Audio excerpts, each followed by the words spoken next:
Normally, when we start an investigation, there's some red flag that indicates that further investigation should be warranted. If it's an unwitnessed injury, it's going to automatically have a red flag. Injuries that happen on a Monday or after a holiday, or somebody wants to go on vacation and you deny it and then they get an injury. A day in the life of an investigator in our team varies. You could be going out and performing a court check, researching for criminal and civil records.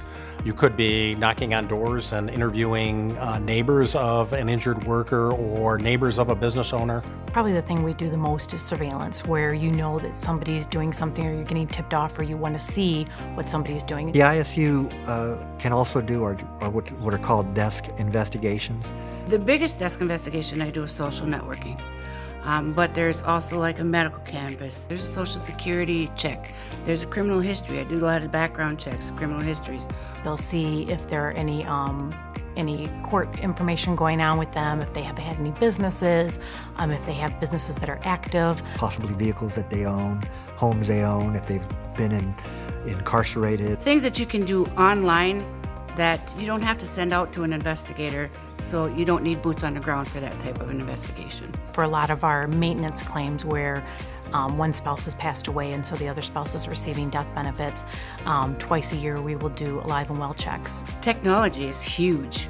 It allows us to go out and see if they have any social networking sites out there where they're bragging about they went camping over the weekend or they went hunting, look at this big buck I just shot this year, This weekend I'm going dancing, I'm going partying or wherever, and they may even give a location where they're going, and using that technology we can send our investigator out to videotape what's occurring at the time. So we use various search engines and reports to find information for our investigations. The data we receive today is much better than we did 10 years ago. Our company has a fraud hotline, accessible 24/7. Our fraud hotline is for anonymous tips. It may be an injured worker's cousin. It may be an injured worker's girlfriend.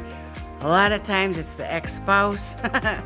But if they know somebody's doing something wrong, they can call the hotline and just tell us, leave whatever information they want to leave us. We are required to follow all laws, rules, and regulations of any state we conduct an investigation in.